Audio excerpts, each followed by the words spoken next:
Hello, this is Elizabeth Wood with Education Blog 43. I will continue on this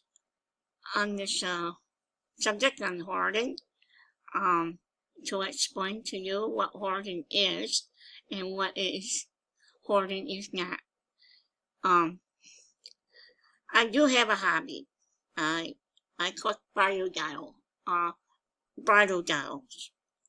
I collect little miniatures. What else do I collect? I bird watch. Bird watch, I can watch any time and not worry about cluttering the whole house with birds, you know. Well, anyway, I'm going to continue with this subject. It means a lot to me because I am a hoarder too. I am a hoarder. I'm doing very well. I haven't really gotten anything new. Of course, I got this chair I'm sitting on. I ordered that online, and I also ordered some sheets and pillowcases. Well, that's not hoarding. That's just the things I need right now. The chair I need because of my back. So that's the reason why I got the chair. Now, I'm going to start where I left off the last time on Mayo Clinic website of the URL address to this website will be in the description box below. Well, let's get started here, okay? Before we do, hit that subscribe button and the notification bell will pop up, and it will show what option how often you want to see my videos uploaded, and you have a choice of what you want to choose. And I rather choose the all. What do you think? Well, anyway, I'm having problems with my Wi-Fi dropping on me. I'll be watching videos here on YouTube and all of a sudden I get this squirrely, and then I get a notification coming up on the Wi-Fi, because my Wi-Fi is not working properly. So, let's get back to the hoarding, okay? So, people with hoarding disorder typically save items because they believe these items are unique or will be needed at some point in the future. That is what I do. I have so many things in the storage room I started and not finished. I was knitting something for one of my nieces. I haven't gotten back to that yet. I have a born-again baby doll that I order, and it's bountiful beauty. They're starting to advertise again about reborns. I haven't really started working on that. I don't even have the paints to paint the parts to the baby doll. And I have paintings that I paint. I paint pictures. And I will start them but not finish them. So they're all in the storage room. So that is part of having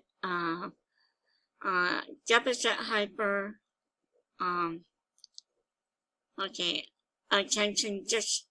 attention hyper deficit disorder. That is the reason why I'm not finishing them. I start things and don't finish them, and then they end up in the pile.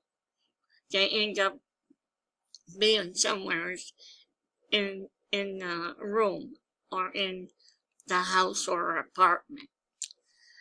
The items have an important emotional significance, serving as a reminder of happier times or representing beloved people or pets. Yes, it's hard to give up things that is very sentimental to you, when your house is just piled and stacked with items that you can't even get through or even see the floor or the counters or anything. And in that mess is something that's very sentimental to you. And it's very emotional. Yeah, I had to give up a whole lot of stuff. When I sold my home, it was not easy to give up a whole lot of stuff. I had a yard sale, and I see the stuff I like to keep going with them. I kept some things, and I got them here in my apartment and at my sister's home. Yeah, reminiscing or sentimental, we get emotional. It's normal for anybody to keep something that reminds them of their family gatherings or pictures or maybe you got a clock that you got from them. You don't want to give up because that means something to you because it's them giving you something and you don't want to give them up. It's normal to feel that way, but when you have a room full of things that you don't need, it's junk and it's a mess, then it will be hard to give up. They feel safer when surrounded by the things they save. With me, it's just replacing the loss that I experienced on my two parents passing away in 1985. It gives us a satisfaction that there's something there besides a physical person. Because the physical person has gone on, has passed on their demise that you lived with for so many years. And now you're left alone into the empty house. And you feel like you lost everything. Not because you lost your loved ones, but things seem to be taken away from you. Things that really mean a lot to you, really sentimental feelings and love that you have for the person. So what do? You go out shopping. You go and buy and buy and buy. You keep bringing in and not throwing out. You have to recycle things in your home. You have to throw them out in order to keep from compiling up everything. You have to recycle your things and go through your things and the things that you don't need, the things that doesn't really mean anything to you. Throw it out. Otherwise, you're going to end up being a hoarder. You're going to end up with a whole lot of things in your home. They don't want to waste anything. Yeah, we pick something up that is available. Let's say this cup is available. And we don't want to waste it. We don't want to waste things. You're still good. We in our minds, the things are still good. They're still, we can still use them. And in reality, it's already wasted. It's already corrupted. Already got stuff on them that will contaminate and make you sick. You know what I mean? Okay, now let's continue now. Hoarding disorder is different from collecting, and people have collecting, such as stamps or model cars, deliberately search out specific items, categorize them, and carefully display their collection. Although collections can be large and they are usually cluttered, and they don't cause the distress and impairment are part of hoarding. disorder. Well, I just got through telling you that, maybe I mentioned it in my last video. I got bridal doll collection. I have it over there in my bookcase. I have about 12-month different age Bride of America, I think it's called. And I got that at Downsbury's Mint. And I like dolls. I like bridal dolls. And I love them because the dresses are pretty. I like the dresses. And what stopped me from continuing in collecting the bridal dolls is money. I don't have the money now to keep ordering dolls. Otherwise, I'm going to have a hoarding situation. Of course, if I put it on display and it's clean and it's not contaminated, there's a difference between hoarding and collecting, as it says here. Hoarding disorder is different collecting. People who have collection, such as stamps or model cars, deliberately search out specific items, categorize them, and carefully display their collection. And although collections are large, they aren't usually cluttered, and they don't cause the distress and impairment that are part of hoarding disorder. Okay. Hoarding animals. Okay, I gotta talk to you about my cats. Okay. People hoard animals, may collect dozens or even hundreds of pets. Animals may be confined inside or outside. Because of the large numbers, these animals often aren't cared for properly. That's true, too. The health and safety of the person and the animals are at risk because of unsanitary conditions. And what I saw here on A&E Hoarders video, there was just one man. He had over 300 or so of pet rats. He had them all over the place. And he let the place go. His place looked pretty unsanitary, and he had to move out. He had to move all those rats out. He was allowed to keep maybe 2 or 3 of them. But he allowed them, And cats.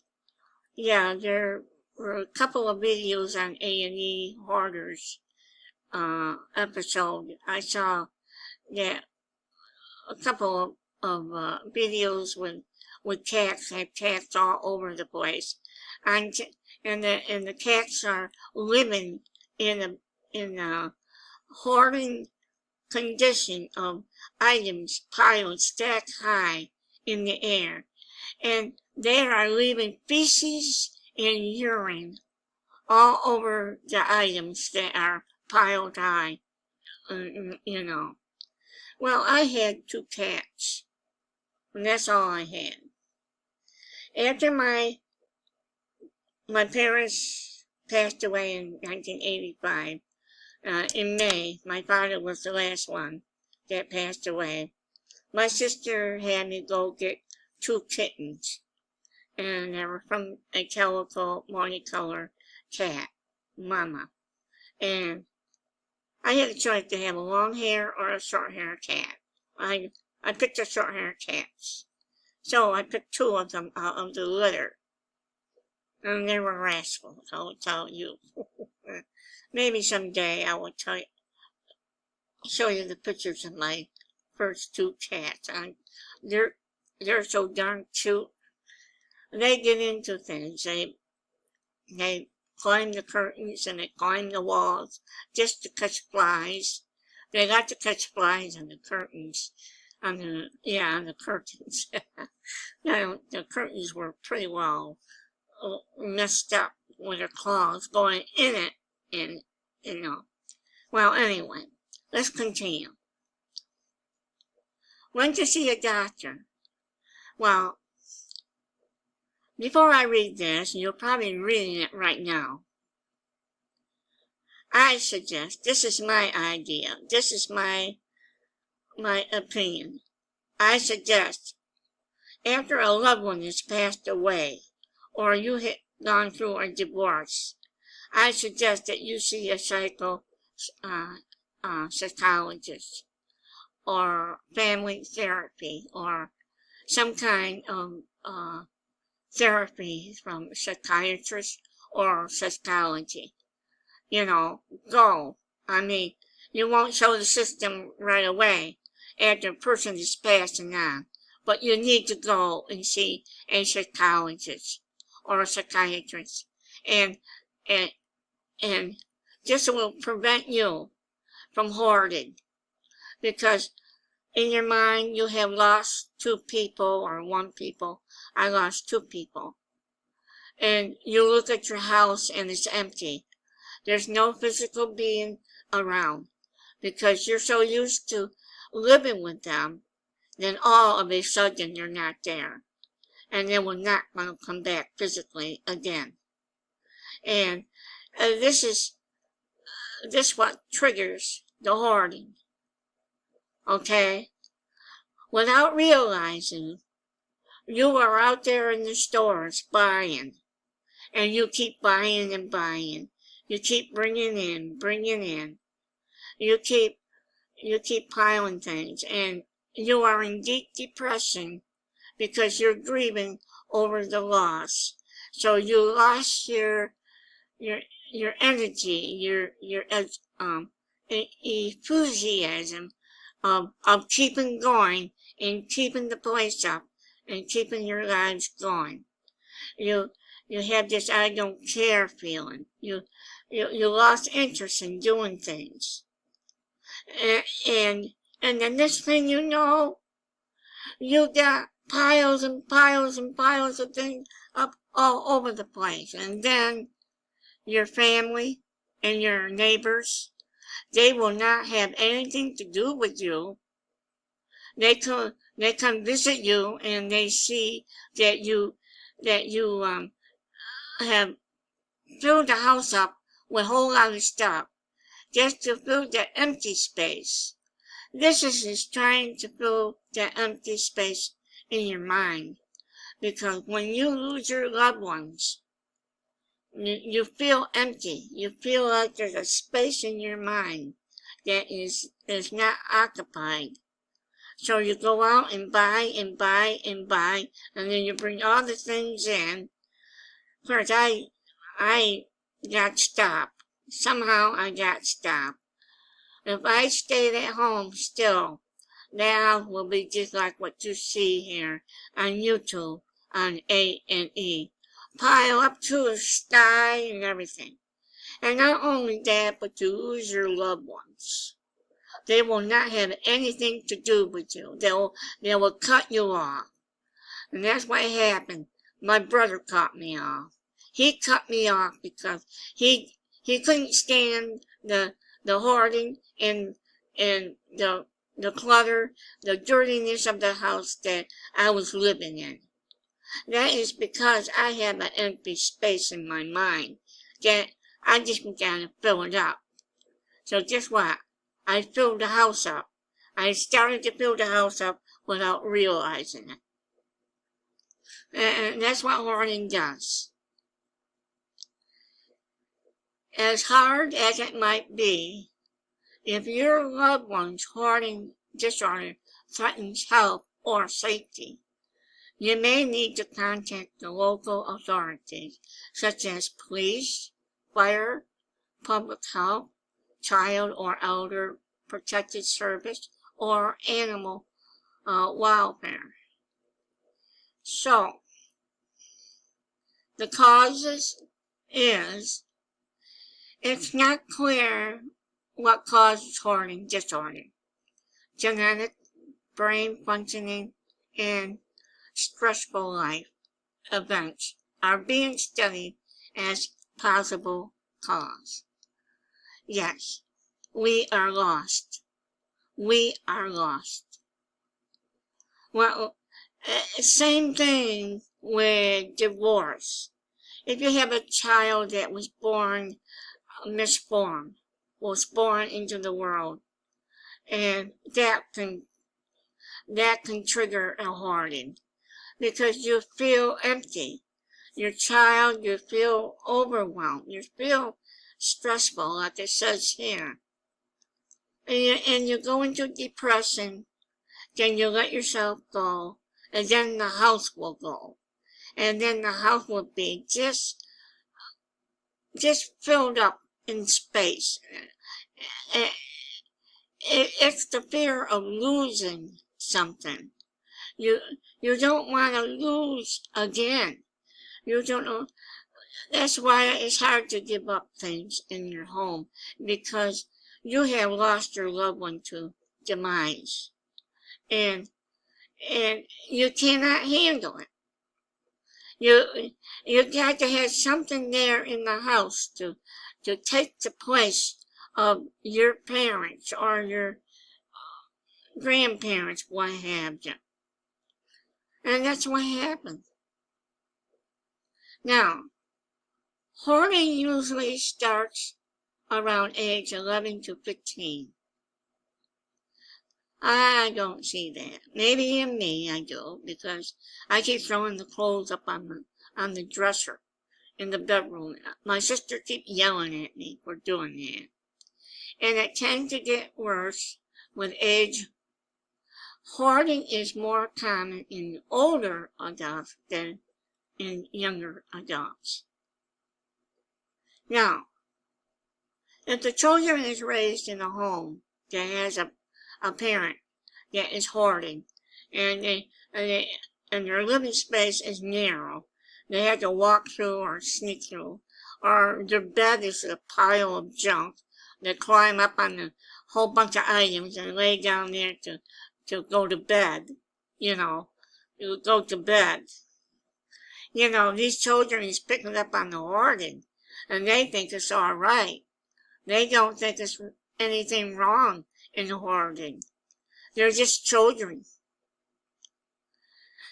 So, what happens is when the health department, the state health will come in, or the protection child come in, or the adult protection child protection come in, they take your children away, because it's not sanitary for them to live there.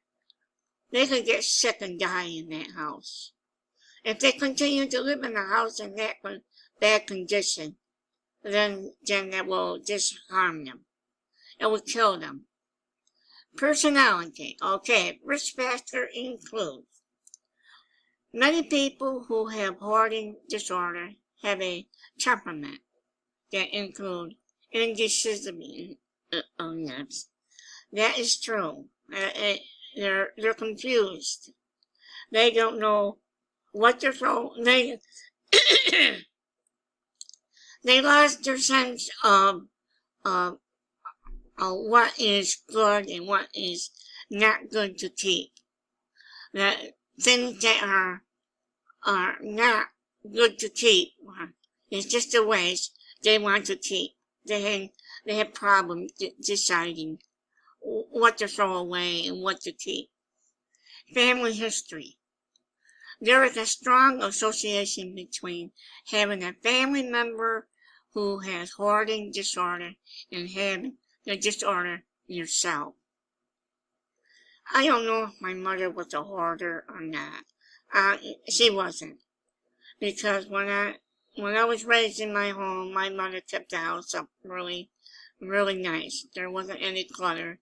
She cleans every week. She does the laundry.